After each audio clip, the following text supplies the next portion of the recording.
Okay. Hi, everyone. It's Marilyn, Alauria, and welcome to Who Can It Be Now? And this is a very, very, very, very, very, very, very, very special pod party with members from my Next Level Living course, structure, program. I don't know. I don't have any words today, I've noticed. I did a reading and it's very hard to find the words sometimes. And I also have been doing a lot of things in my business, and it just like they crumple up together, my words. But we are going to talk about a very important topic today. And this is going to be a little bit of me teaching a tiny bit. And then I want to have a group discussion about it, because I'm sure that everybody on this call is going to, there's somebody behind me. Everybody on this call is going to represent a question that all of you have in this particular area. So what we're talking about today is money, money, money, money.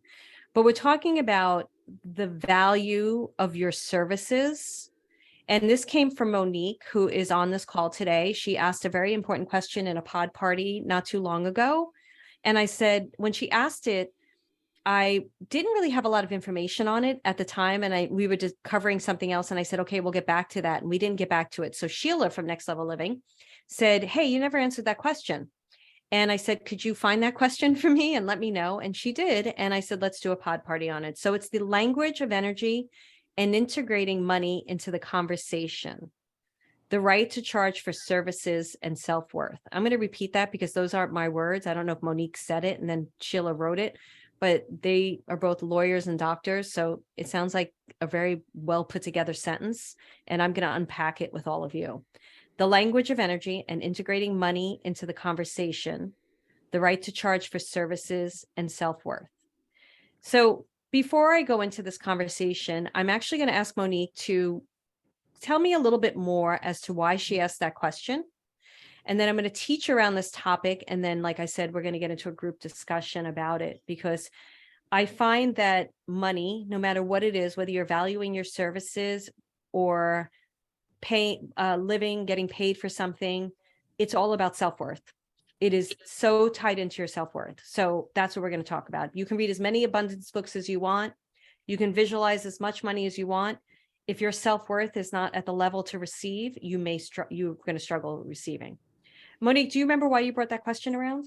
I remember a little bit, and I think it was the general question was around that we separate money from the rest of our lives, like it's something different and it's something outside of us, instead of recognizing it as just another energy. And so I think the question was, how do we recognize it just as another energy, then integrate it into our lives as an everyday part of the conversation, and then to take it one step further as healers in particular, really recognizing our value and our worth so that we are open to receive money without discounting, without giving away, without trading, without whatever a lot of people tend to do that other professions don't do. You know, it's fascinating when you ask that last question. When you were an attorney, you knew your worth, right? Yeah. I mean, attorneys, doctors, none of those professions that I know of have problems charging hundreds of dollars, right, if not more, an hour. And why do you think that is?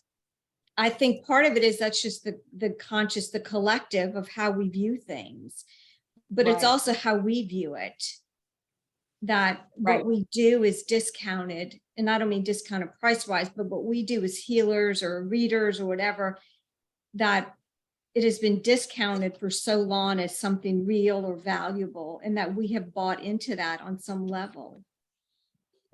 So I agree with you in everything that you said. So knowing what you know as an attorney and what you've got paid being an attorney, how come that doesn't translate with you being a healer?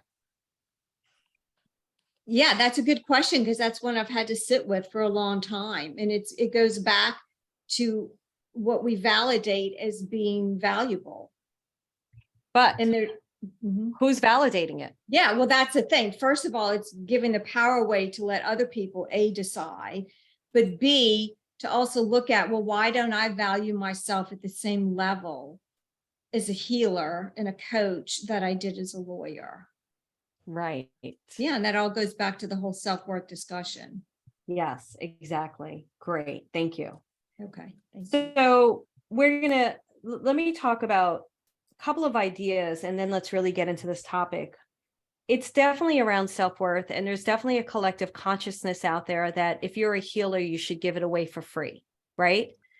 And it's making sure that those conversations, do you agree with that conversation? Does everybody here feel that if you're a healer, a writer, a poet, that you should give your services away for free because God gave you this gift and you should give it away for free? Does anybody feel that?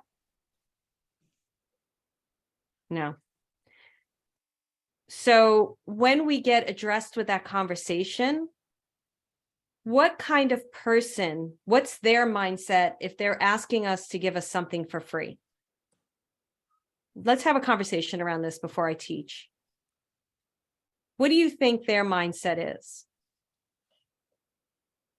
It would be perception of value. Say that again, Sheila. Perception of value, right? Okay, tell me a little bit more about that. What do you mean by their perception of value? That's a great, I love that. Well, a lawyer, a doctor, or whatever, that's that profession that, you know, you're being pushed to. It's seen as high value by some, right? Because veterinarians are different, right? If you love an animal, you should be doing it for low cost, no cost, right? It's the same thing. And I used to get that all the time, and I don't anymore. So what's the person's, go ahead, honey. I got to mute. I got other stuff going on. That's okay. You mute. So she said something very interesting, perception of value, right? So let's first, and then she said something else that was important, but what is the person thinking? What do we think their mindset is if they're perceiving that what we offer is not as valuable as a doctor or a lawyer? I think it also goes back to having skin in the game and being a part of your own rescue, especially for healers. What do you mean by that, Natasha? How much are you involved and invested in your own care, in your own healing, in your own growth, as opposed to somebody healing you, doing it for you? That people who want free services have to have some skin in the game to be involved in a partner, a participant in their own healing. So people that go to a doctor or an attorney, are they going because it's like, think about this too. And I love that, Dashka. Thank you. Are they going to a doctor and attorney because it's the last resort? Like they're sick, so they have to run to a doctor.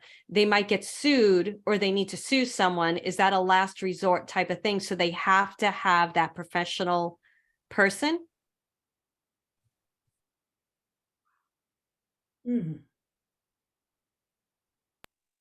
I think that depends on the person.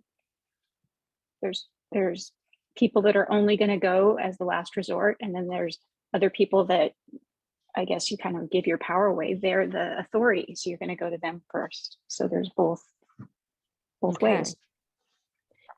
So going back to what is the mindset of the person who doesn't want to pay for the healer? I think in some ways it's a lack of value of awareness and self-awareness and growing those things. Right. Okay, so Dashka said they don't have skin in the game of investing in themselves. You're saying lack of self-awareness, right, Sapphire? I think that there's not a value of growing your own awareness. There's not a value of growing your own awareness. Monique said in the chat, it's a victim mentality. Patricia said she thinks those services are viewed as fluff and non-essential, so devalued. Denise said they don't see that their own healing is important and worth the cost. Monique said it's more they think it's more programming. Okay. So we come up with, and Kathy says they think the healer's ability is a gift and they should share in the gift. Yes, I agree. Let's move that conversation out because we want to get to, that's a lot of truth. But think about the person we just described. They don't have skin in the game. They don't have the self-awareness to do it. They have a victim mentality and they don't want to do the work. Is that the person you want to serve? No. Right. So why does that conversation come into your awareness when you're pricing the value of what you do? Patricia's like, no, no, no. So why do we allow those conversations to get in the way of what we do? Now I need to know that. Sheila, let's go to you if you can talk. I think my dog's outside. You're a vet. People think that you love animals and you're supposed to give it away for free. Why is that a concern of yours? If it is, I know you said it's not anymore, but. Right. But I used to get that, you know, like when you'd give people an estimate of what needed to be done for their animal, it would be like, well, gosh, that's expensive. If you really loved animals, you wouldn't charge so much. What made you shift out of that not caring anymore? Like, why do you think you don't get that anymore? I think a lot of it is my perception of my own value and the team that I have. Tell me a little bit about that. So your own value has shifted. Right. I mean, that happened more when I was right out of vet school, right? And my confidence, I didn't really have a good mentor. So that's come with standing in my own power and how I view myself, as well as my abilities and skills. I mean, 30 years is a lot, you know, there's a lot there. When did that shift for you? You know, it's one of those things that I look back and I see it shifted. I didn't really see it in the moment. It wasn't like a sudden awareness. It was like I looked back and it was like, oh, I don't get that crap anymore. I got to keep going down this road. I wanted to do more, but this is too interesting. Okay. So you don't know when it shifted, but the value, but it definitely shifted and you stood in the value of what you have to offer. You finally owned what you have to offer. Is that correct? Yes. Okay.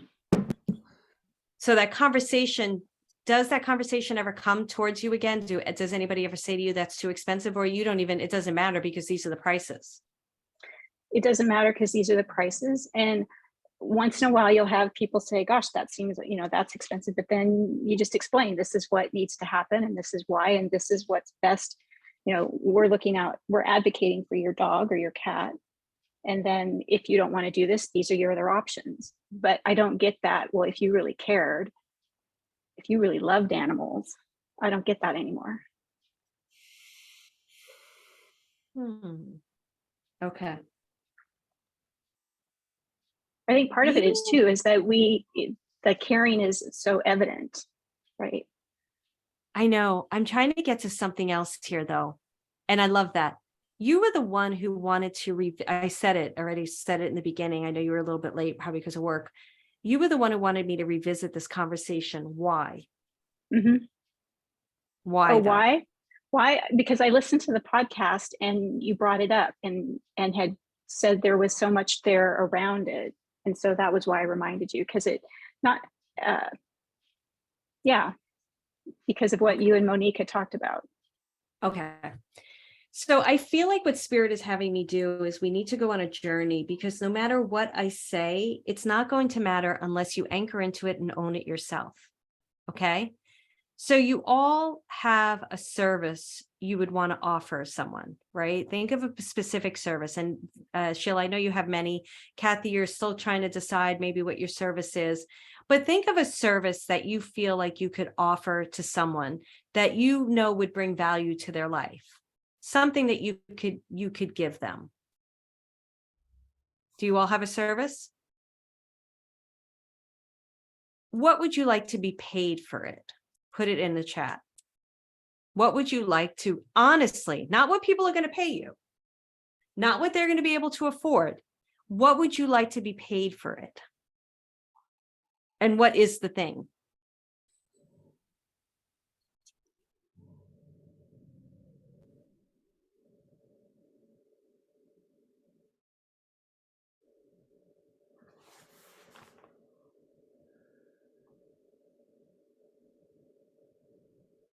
There's a lot of thinking and chatting going on here.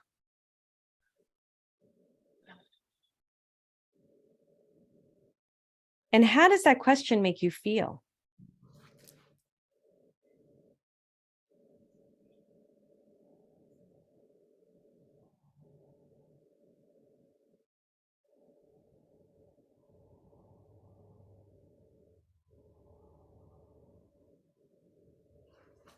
Love this. Our gifts and our work aren't as tangible. You said that before as a service, right? Okay, we're not going to talk about that. We already went through that. We'll talk about that again. 12-week boundary coaching program, 3K is my price. Question makes me feel fine. Why wouldn't you charge that now, Monique? You would? I do. No, that's the price I quote people. Yeah. How does it feel? It feels fine. I mean, it took me a while to get to that point though. Like today, it feels fine. A month ago, it felt fine. But 6 months ago, when I started feeling into it, it felt uncomfortable. It's a 12-week program. Yeah, I mean, I know the value of the work. It's right. Amazing. So how much? And I know what I'm sorry. Go ahead. I'm sorry. No, No, I was go going to ahead. say, I know what I've spent on myself over the years.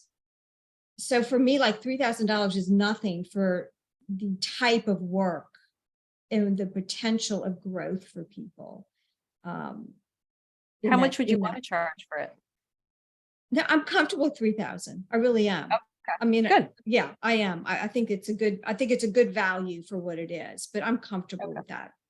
Yeah. Okay. Nobody else is answering. How come? Okay, we got some more here. A variety of healing work that brings them in touch with their truest self. 135 hour is my current price. Yeah, but is that the price you want to charge, Denise? I charge 150 a session. It feels fantastic now. It took me being encouraged to up my prices. Patricia, intuitive counseling and insight-oriented personal growth, 180 for 50 minutes, private pay, non-insurance. You know what it's feeling like to me when I look at all these amounts is it feels good. I feel like it could actually go higher for some of these services, but it's something that Monique said, like I've heard from a few people in Next Level Living, wow, everything you get for the price, but I'm very happy at the price that Next Level Living is. I don't need it to be, it feels really good. The main thing about this to me is, number one, nobody should be in this conversation but you. It's between you and God. It's between you and your soul. It's between you and your gifts. If you allow the collective consciousness to disrupt that conversation, then you are allowing somebody else to drive your ship. You're allowing somebody else to dictate your life. It doesn't, I know a lot of times when you go out and you price a program, you may look what this healer charges, what that healer, what are people paying for this? And I can tell you that in some way that's good. What's the going rate for something? But it's also, you have to ask yourself, what do I feel excited about doing this? For what price do I feel excited for doing this? If you were to do a speaking engagement for writing your book, Jane, what would you want to be paid to do a speaking engagement? This is new to me, and I have no idea right now. Right. Yeah. But it's new to me because I've always been a teacher, and I'm just open to the discussion. It's kind of like, oh, okay, so I'm really being the student right now. Okay, good. Let me talk about a couple of things, because the question was like, there was many different things that came in the topic. So for me, what happened to me is when I used to work at MTV Networks and I would have to go in for a raise, I came in at a very low salary. And I started recognizing my worth pretty early on, but I didn't know how to ask for what I was worth. And a boss of mine, I asked him, like, what do you do when you go in there and you ask for a salary raise? And he said, well, I sit there with a calculator. And when they tell me what they're going to raise, I break it down to the minute and I'll say, oh, so you really want to pay me a penny a minute for my work? He's like, I go that to the level of that because it's really my value, and my value, I am worth so much more than what they're offering. So I break it down to numbers, and I was like, well, that's brilliant. So I started going into meetings like that, and I started saying, oh, so you really just want to pay me like 20 cents a minute for my work? And it would shift the conversation and the negotiation. And I would start getting a little bit more. And what happened to me is I started recognizing my value as what I could offer. So I started looking for jobs that would pay me more. And when I started interviewing, like at NBC Olympics and HBO and different production companies, I wrote down 7, and I suggest all of you to do this. I wrote down 7 or 8 pages of all my experience. And anytime I would head, I remember sitting in a taxi cab, I was in Manhattan, and I'd be heading to the interview, and I would review all my experience. And by the time I walked into the company, I felt really good about what I was asking for. And I remember when I went to NBC Olympics the second time around, and they were interviewing me for the senior profiles manager job, and they said, I had asked a VP, what should I get paid? And she was like 85K at that time. And I think I was making like 60. I can't remember what I was making, but it was a big pay raise. And I might have been 90K. And I walked in, and the human resources person said, how much do you want? I said 90K. And it wasn't even a thought in me. And they gave the job to someone else. They were paying a lot less. And then that person decided not to do the job. And then the VP called me up, and she was like, maybe you got to go a little lower. So I went back into the human resources guy, and they were like, okay, what do you want? And I went too low. Then I think I went to 70 or 75K. And I could see in his face like he was all happy because he was ready to negotiate at a higher rate. The bottom line is, I knew my worth. I knew my worth in production. I also wasn't attached. I wanted the job, but I wasn't attached to the outcome. So when you're going and pricing yourself, now it's different. You're getting to price yourself at the value of what you have to offer, your own personal brand. So now let's get into a conversation about that. How is that different? So doctors and lawyers, supposedly they went to school, they spent all this money to study, they've come out after 8 years, then they get some experience, and they have the right to, well, not these days with doctors, unfortunately, but they have the right to charge this certain amount of money because of all this schooling. You've come through life experience, you've come through healing academies, you've come through investing in yourself and paying for all this stuff. Why is it any different for you to ask for what you're worth compared to a doctor or a lawyer? Why is it any different? And here's my second question. Why are you valuing yourself based on a client that isn't even your right client? So I just want you to think about these questions because I want to hear what comes up for you, but I want to tell another story.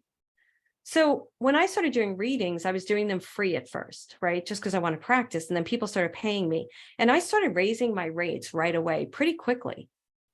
And there was never a question in my mind what I deserved, because I knew from my work, first of all, it was exhausting work at times, right? But I knew also what I offered to people. So I didn't get into it should only be this much, or that person's charging $250. And sometimes I'd see people charging like $3,500 for a 4-hour day.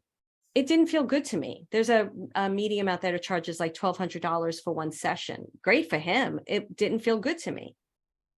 But I never got into like, this one's charging this one's better than me. I didn't get into any of these conversations in my head. Oh, they're charging $800 an hour because they're better than me. I didn't do any of that. I was like, this is what I do.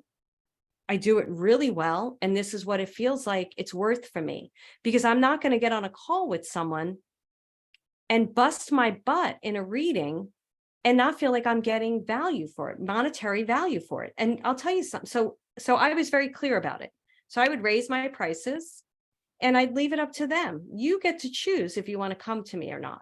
I remember raising my prices at a point, and this woman said to me on Facebook, your prices are so high. I said, do you ever think that I priced them so high that so you don't come for a reading? And that was the truth at that point. I started pricing myself out of the range where people would come to me. I used to get people who would come to me and, like Sheila, say, it's a gift, you should give it free. It used to infuriate me. It would piss me off so much. But if it's pissing me off, that's because I'm holding a belief that I'm not valuable.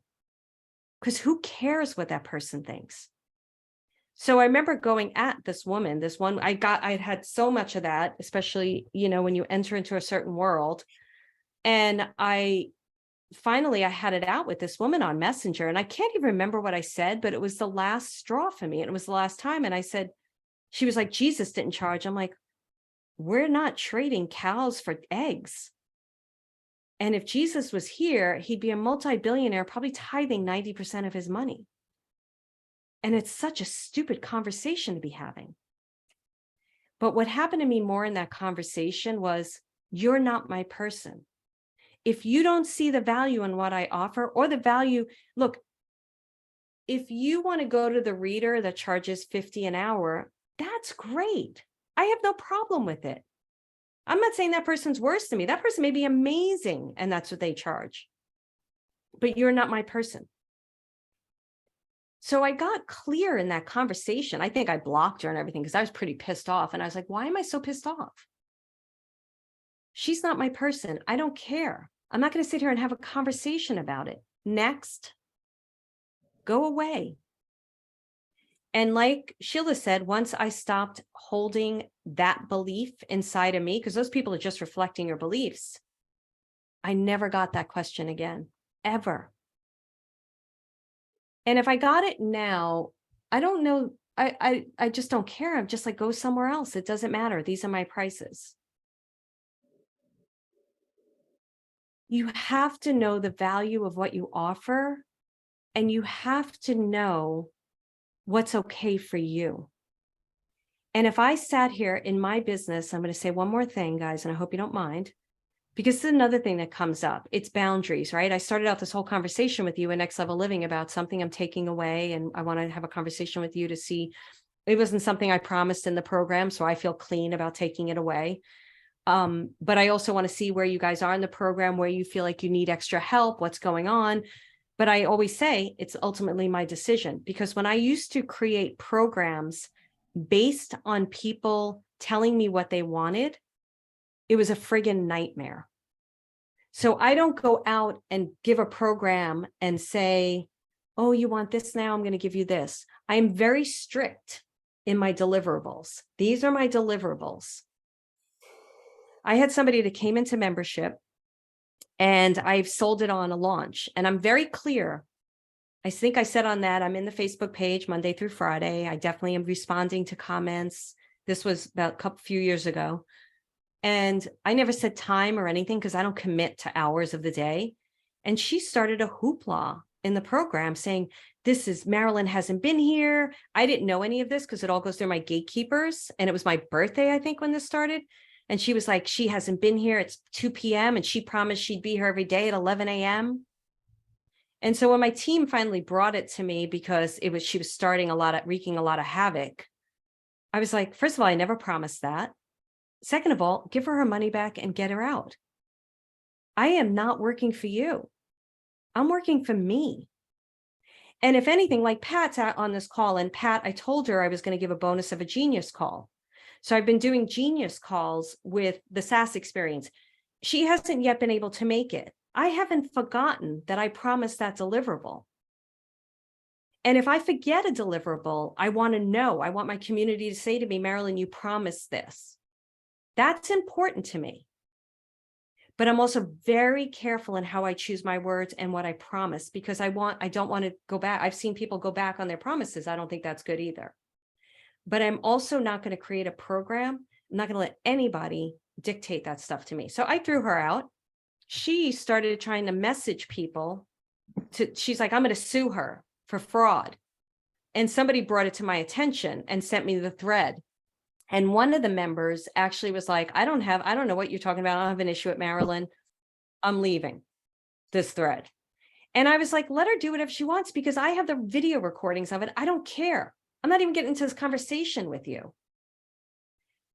You have to be a business owner that knows your value, and you have to stand in it. And nobody gets to dictate my value but me. And you can say I'm too expensive. That's okay. Or you can say, some people say I'm not expensive enough. They don't value the product. It's all perception. This is the last story. And then I want to check in. I was at my doctor's office and I was going to buy a juicer. And when I buy something, I research like a maniac. It's a little too much, to be honest with you, how much I research. And I said to her, I finally bought a juicer and it was expensive. And she said, how much was it? And I said, it was $350. And she said, that's not expensive. And in that moment, I realized, wow, it really is perception. Expensive to her for a juicer might have been $5,000. Expensive to me was $350. I didn't mind she said that. She taught me a lesson. It's more important to know what you want to do to help someone out before you get into the monetary value of it. And think about what that costs you to do. What feels good to you, not what the person's going to pay. Because I'll tell you this too.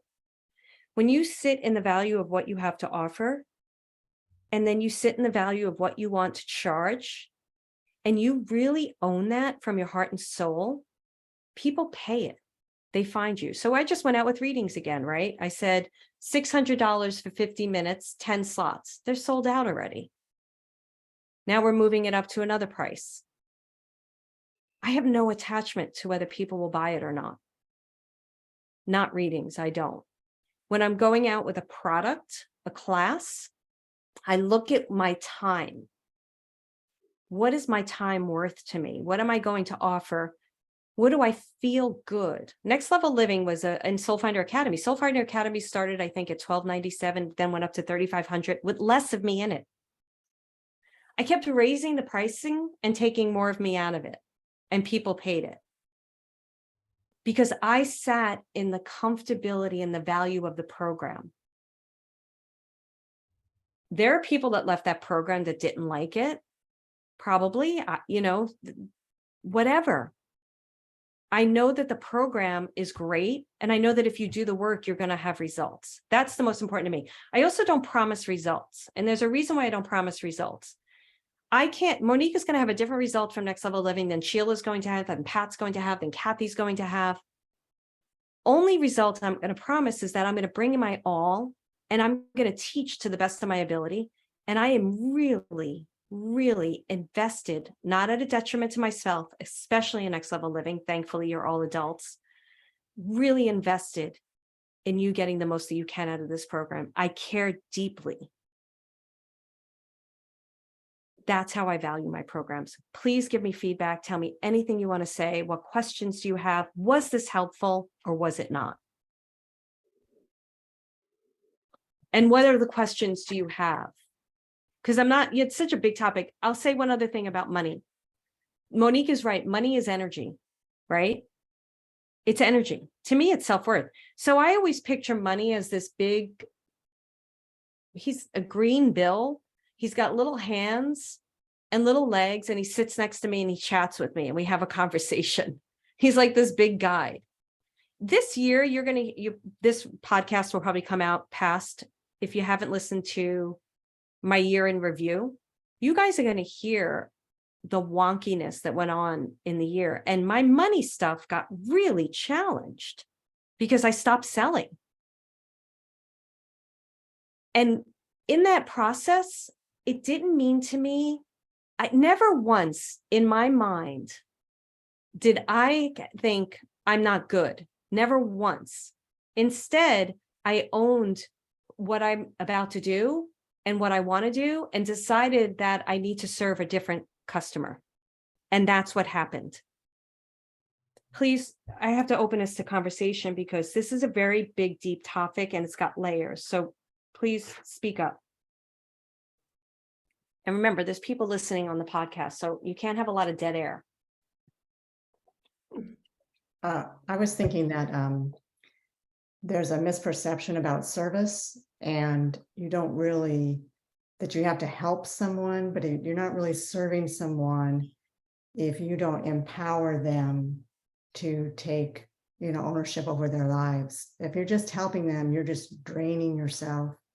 So there has to be, and you're always modeling no matter what you're doing. So if you're modeling a lack of self-worth, then that's what they're going to really, really see. That's what they're really going to experience from you. So it is important to be in a place of empowerment so that you lift up the people that you're working with instead of going down to their level.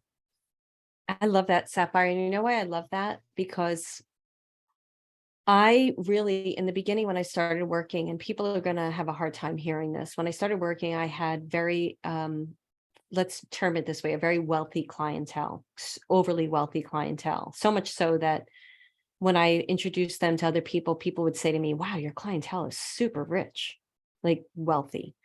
And then I started doing telesummits and things, and doing different price points and lower price points. And I started attracting a different clientele, which is a lot of you guys, right? Great clientele, but also a lot of people who did not see the value of investing in themselves with money to better themselves or do the work. They wanted people to do the healing for them. They wanted to get that activation. And I'm not saying there's anything wrong with it, but that's not for me. I'm not going to come on here and do an activation and you're healed and tell you you're healed, because I don't believe in that. So what happened is I started really playing to that type of client. And it was good in some ways. It taught me and I really met a lot of people where I got to see them lift themselves up. But then there were a lot of people that were just so committed to their misery. And I had to break away from it because it was becoming so hard for me to witness, and so hard for me to it was like dragging people to change their lives. And I started getting exhausted. And that's what this year has been about, making a decision that I can no longer serve that client. Not that I don't love them or care about them, but I can't do it. I'm not their person. And that has shifted a lot for me. And I'll tell you something, when you go out and do, it can't be about money. It can never be about money, this work. But let me say something about that. When I started doing readings, I said to God, once it starts becoming about money, I have to stop doing it. But that never meant I didn't want a wealthy lifestyle or to make a lot of money or to be in multiple seven figures. That wasn't what I meant. What I meant as when my job becomes only about the dollar bill, I have to change. I can't do it. What do you hear when I say that to you? I'm asking you, Sapphire. Oh, I hear that the work that you do has to have meaning, can't just be working for money, for money's sake.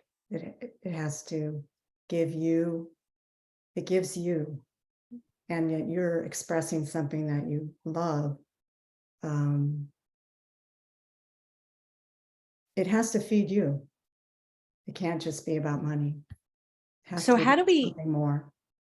it's true. So it's a very interesting conversation we're having, and I can't find the root or the answers for all of you. There's no way, because I'm finding my own in this conversation. And I think about the times when I put product out there just to make money and it just fell short. It fell flat.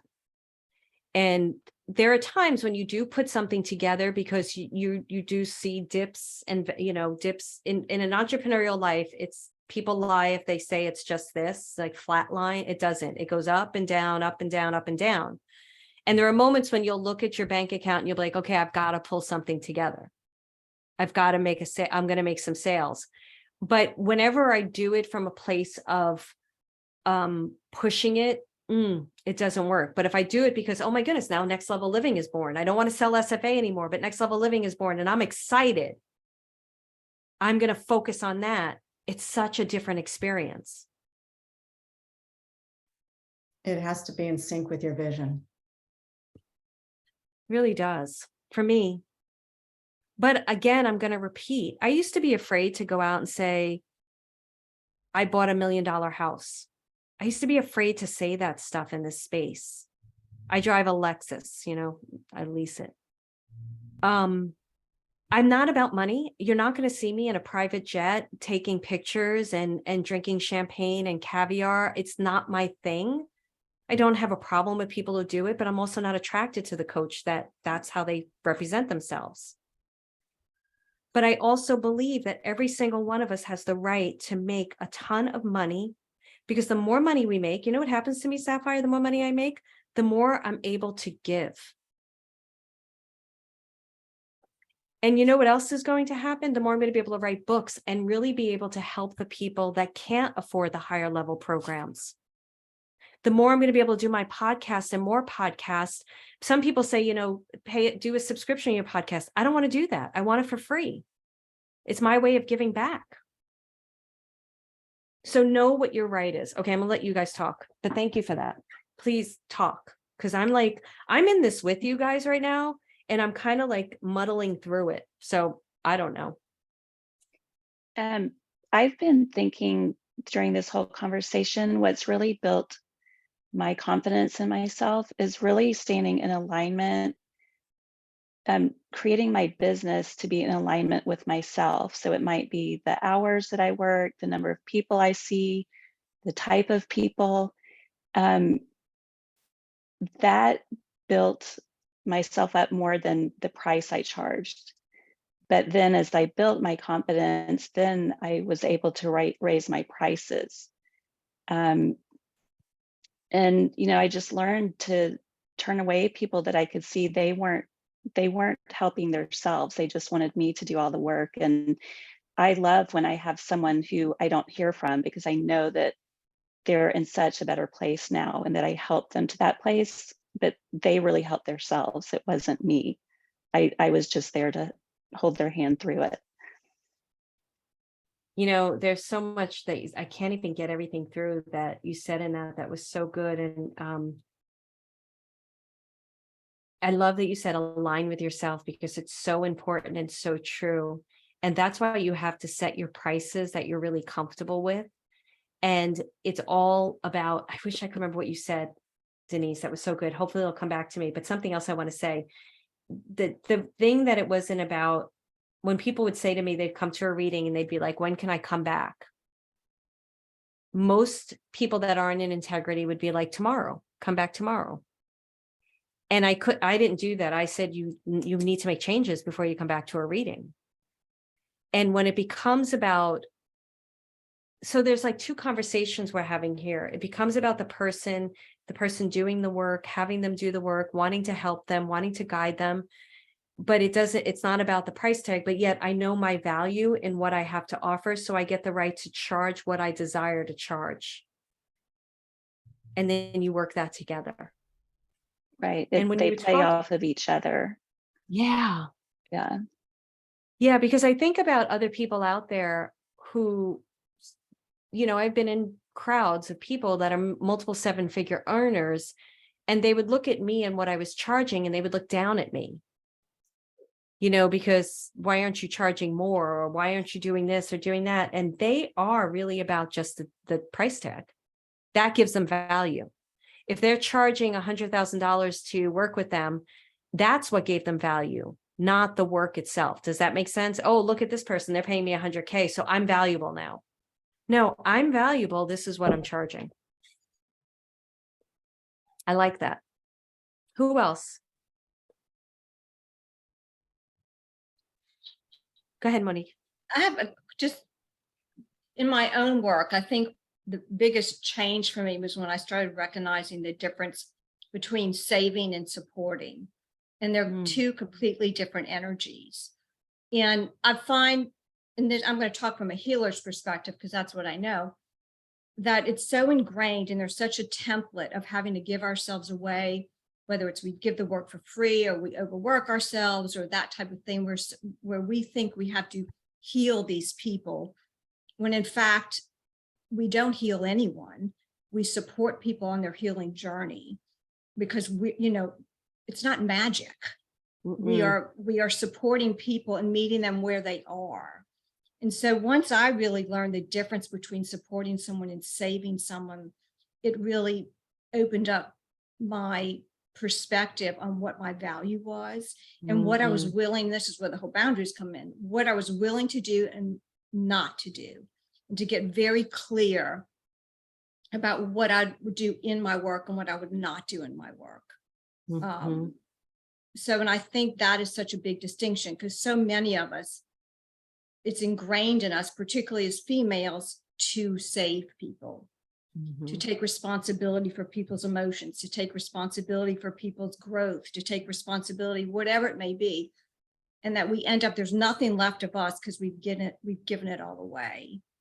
And so I think when we recognize that I don't need to do any of that, I can still support this person in the best way I know possible and hold space for them to grow and learn.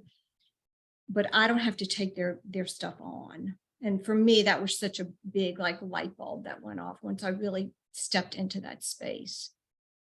Well, you know what I love about that is you were able to identify what you do, how you do it, really define it and align with it, which is so great. And then you can put value to that because it's all from the inside out. It's like, this is the work, this is what I'm being called to do, this is how I'm being called, and this is what I feel like it's worth to me.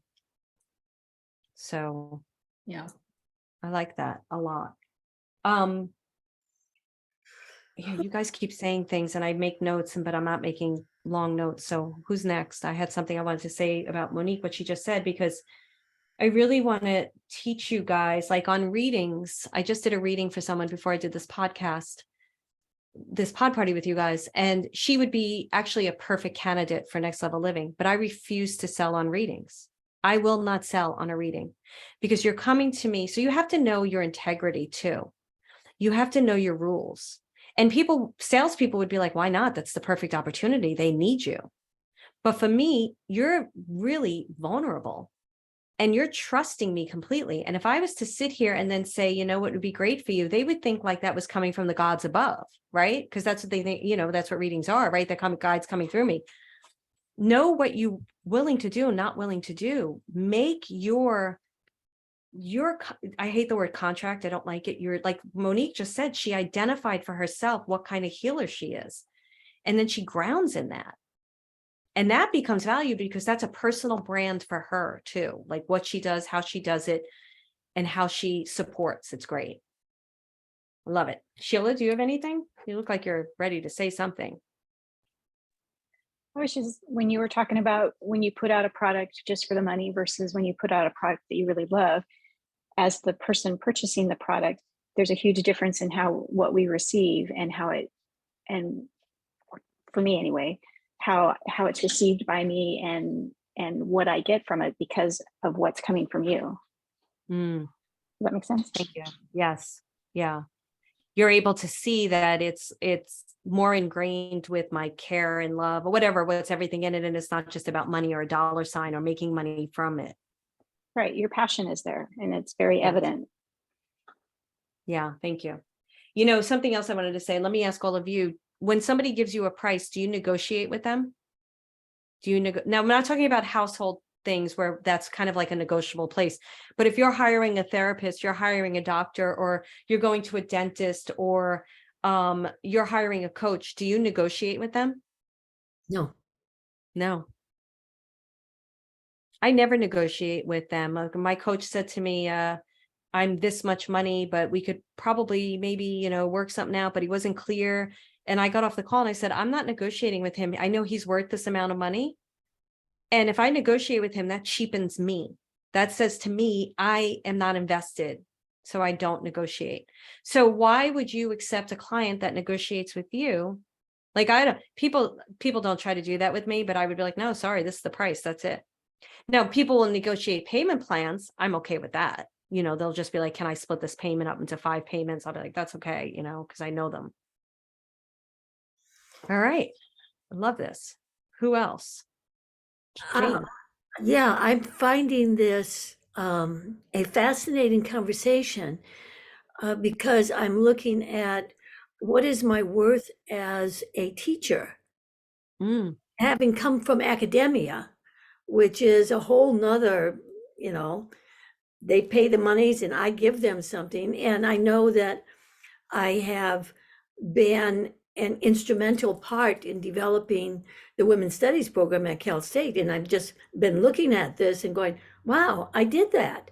And I did that at the same time. So I'm looking at what is the context.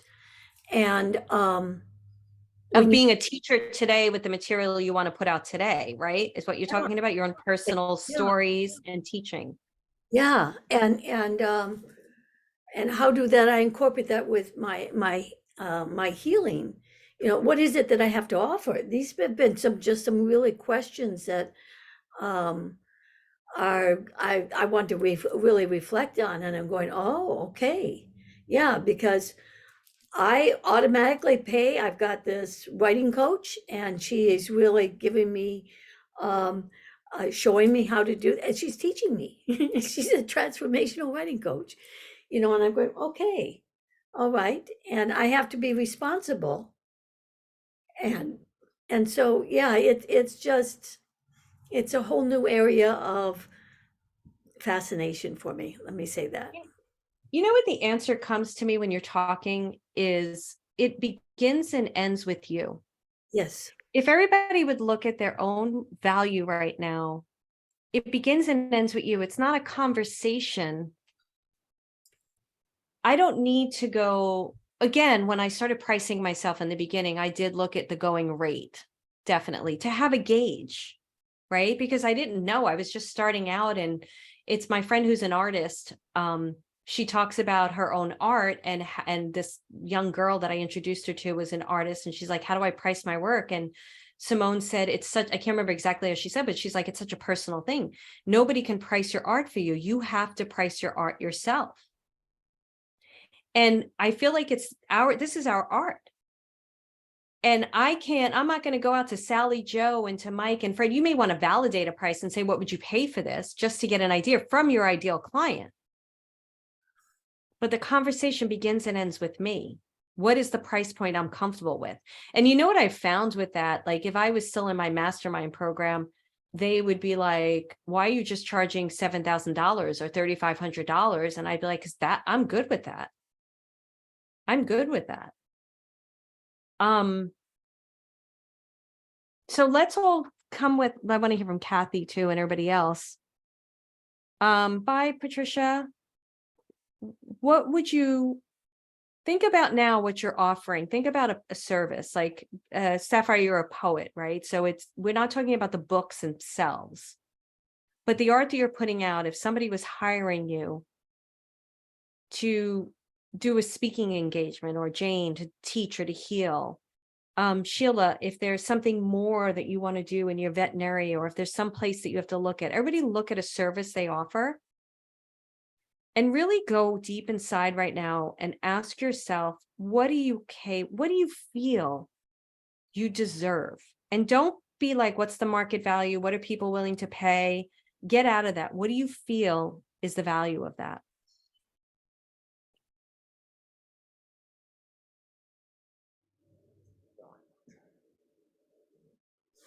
You're asking the dollar value, right? Yeah. Yeah. Very interesting that you would have that question, Kathy. Mm, Why did you ask? It was the dollar value. because I was assuming it was, and I wanted to make sure I wasn't. There was another part of me that said, well, there are other definitions of value. Right. So besides now monetary. the question would be, how are you valuing it? I'm How are valuing it. you? Yeah. Right. Right. Monetarily. Yeah. Right. Monetarily is the answer. That's what I was looking for. But then the deeper question is, how do you value yourself? That's a deeper question. It's a good question, though. Yeah. And I'm going to tell you, like, I struggled with this in different areas. And it's not to say I still don't struggle with it in sometimes areas, and it's okay to struggle with it. There's nothing wrong with us to struggle with that question. Somebody, just signed on for coaching, and I gave her my price, and I had quoted that price in a while. And I was a little wonky in quoting the price. And she said, that makes total sense to me. And I was like, why was I insecure about quoting that price for a second? Many people have paid me that price.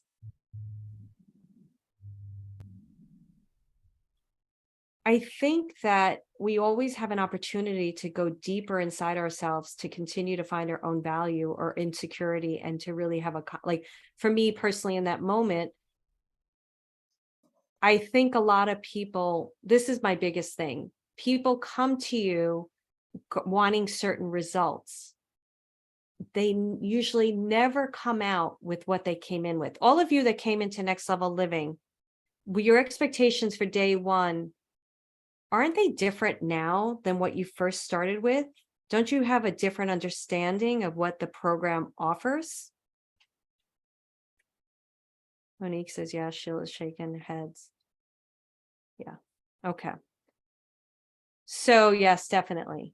So if I was to, and somebody had said to me, you have to know, what are the results? What are the results you're promising everyone? I was like, I have no idea. You're going to hear on this podcast, the first class I ever taught you guys, I was really having insecurity in that moment. I was like, oh my goodness, I hope this has value. And then the feedback was pretty good. And then the second class, I had a little of that insecurity. I was like, and two people, left. Actually, they couldn't afford it, but that was okay. I had a feeling it was that, and maybe they didn't see the value, and it was okay. And we have very strict refund policies, but they said, whatever, I'm not going to get into that conversation right now. But I was like, I believe in this. I'm keeping going. I felt a little insecurity, but the feedback was good. And then by the third class, I felt like I hit the groove with it. You no matter what you teach, when you teach your own personal brand, you may walk away feeling like, and that's okay. It's okay to question it for a second, but I really just moved myself out of the way and let my guides work through me. So anyway, I just went on a rampage. Thank you, Kathy. She said, I'm always honest and transparency. So what did you decide what your value was? Sheila, I saw you really thinking hard. What was your value? Actually, I was reading Dashka's comment about you can't put a price on a migraine. And since I live with someone who has migraines, that's incredibly priceless, right? So that's where I was going with that. Great. So Dashka said it's difficult to put a dollar value on a relief of migraine, headache, or solid restorative sleep. Ooh, there are things I can help shift for people. Okay, so now we get into the next question, Dashka. Knowing that it's hard to put a dollar value on being able to cure someone or help someone to not have migraines anymore, what makes you feel good about what you charge? Because that could be $1 million, right? But are you comfortable charging $1 million to help somebody get rid of their migraine? Are you able to talk?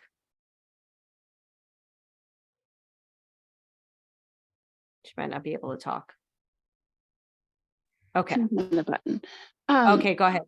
No, I wouldn't feel comfortable charging $1 million, but if somebody was to give it to me because they were that grateful, then I'd have to sit with that, right? Right. Would you be able to receive that? If somebody wanted to give you $1 million for curing their migraine, how would I you want to say feel? yes. You want to say yes, but what is it? What does it my feel like? energy say, right? Like that is way more money than I have ever seen. So I've never been in a position to say like, here, Dashka, take $1 million, right? Okay. But here's another question, and then we're going to start wrapping this up. You just brought up something really great, Joska. It's all about receiving. Are you comfortable with receiving?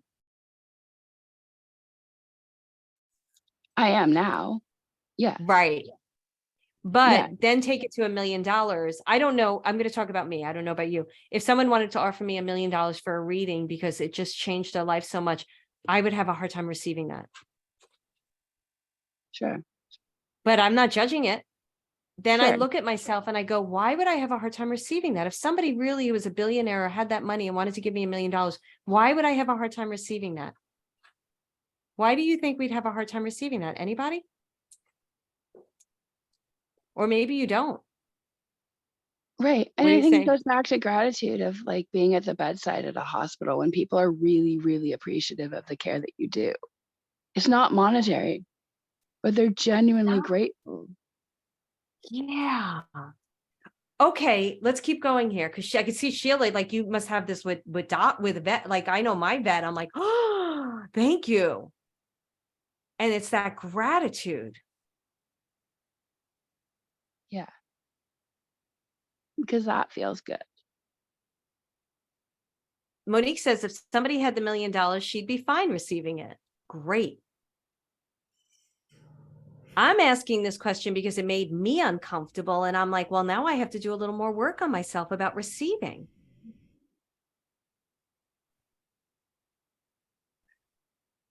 Who else would be comfortable with that $1 million just for that one major thing? Denise said she'd be fine with it. Right. Okay.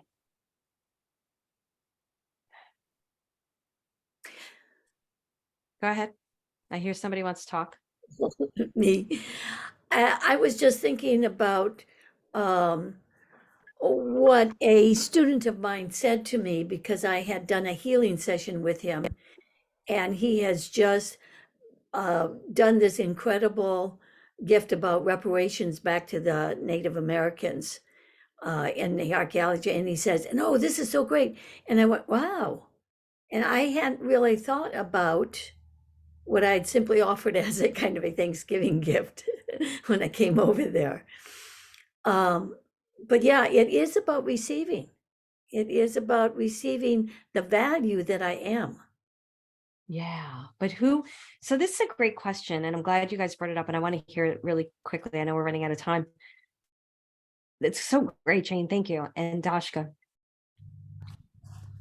Receiving the accolades, receiving the awareness that you've really helped someone.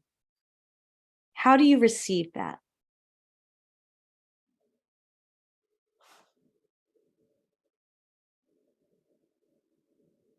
I think not receiving it from the ego, Yeah, but receiving it from, all the dimensions that you are.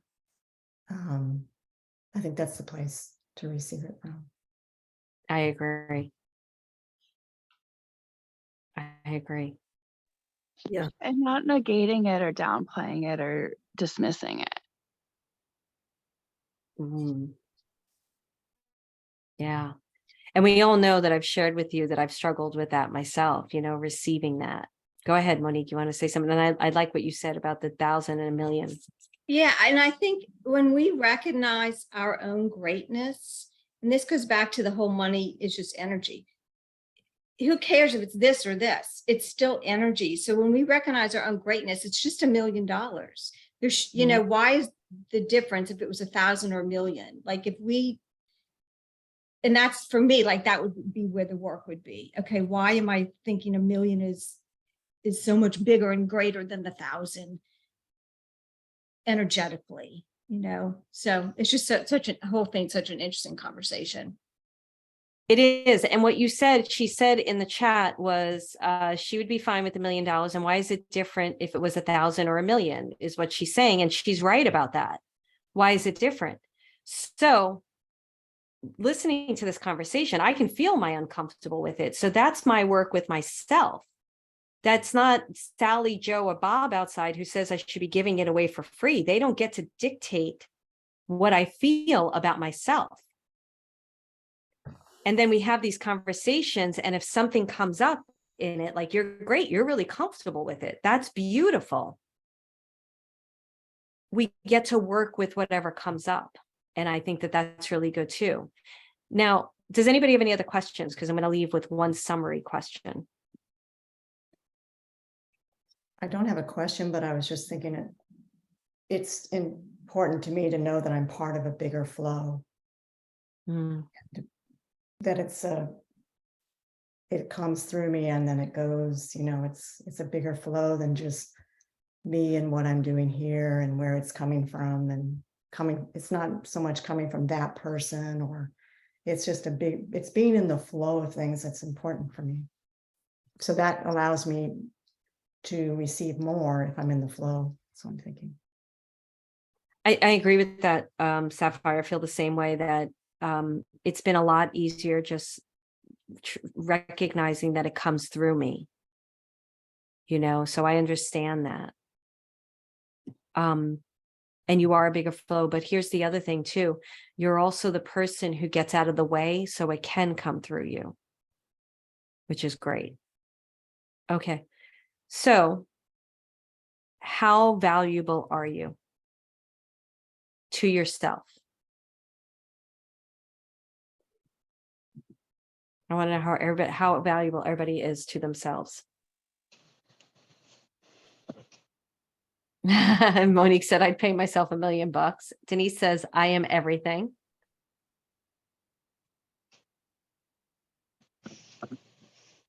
I want to hear from everyone. You can say it out loud or write it, whatever. Priceless, Kathy says. I like that.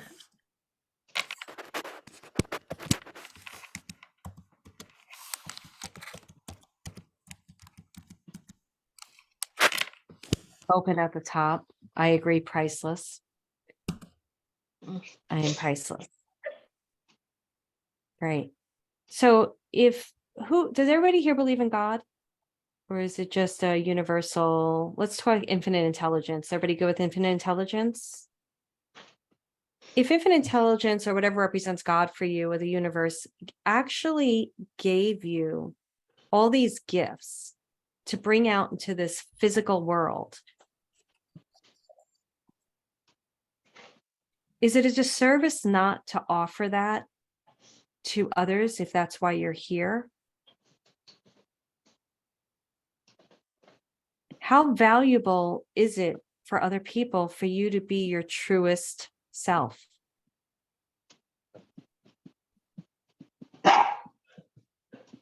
So that's my question now. How valuable is it for you to be your truest self? And I think about you, Sheila, again. I look at you just because I have, unfortunately, too much stuff with vets. The way, and I know you, how beautiful you are and amazing. And there might be certain set prices in the veterinary thing, whatever, but they are so lucky to be in a room with you. Your truest self is what makes people continue to go to you as a vet and want to go to you. And that's invaluable. Do you agree with that? So my husband keeps asking why we keep getting 5-star ratings. And I keep telling him it's what we bring as a team to the people. Right? Mm-hmm. It's not just what we do, because anybody can do that if you're a vet. So Yeah. So that makes us a specific brand in a brand. Who we are and how we bring it out is really great. Okay. So we got now these answers. Oh, I love this. Kathy says, but yes, it is my path to follow. I owe no one. Beautiful. Denise says it is everything and disservice to hide ourselves to ourselves and to others. I agree. Joshka says bringing genuine care. Yes, I think is service. Also, I share my gifts. I inspire others as well. Beautiful. Okay, so the very, very, very last question that we can end on. Think about your value and this whole conversation we had, which was kind of a little bumpy, but I'm glad. I really appreciate all of you for bringing the conversation to the table. Think about your value, what you have to offer. Really sit with that in your being. Notice where it is inside your physical being. Even if you're not clear what that looks like in the physical world, please don't get attached to what it would look like. Just sit in the value of who you are. Notice how that feels. My question to you is, are you aligned? Is this aligned to your truth? Is that value aligned with your truth? Sheila said yes. Monique, I think they did because they nodded. I'd like to know from everybody, is it aligned with your truth? Yeah. Yes. Jane says yes. Kathy says, and yet I feel very complete helping others. Yes. Yes, alignment is everything. Yes. Sapphire. Good. Denise, yes. Okay. Any final remarks before we end?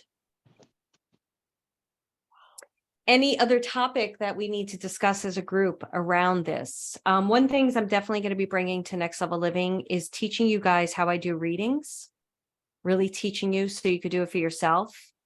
I think it's really important. Somebody was asking me a lot of questions recently who's doing readings, and she's like, you really need to do a podcast on this, but I'm going to bring this into the lesson as well, because I think it's really important. But is there any topic of conversation that came out of this conversation that you would like me to cover before we end today? And if something comes to you after, let me know.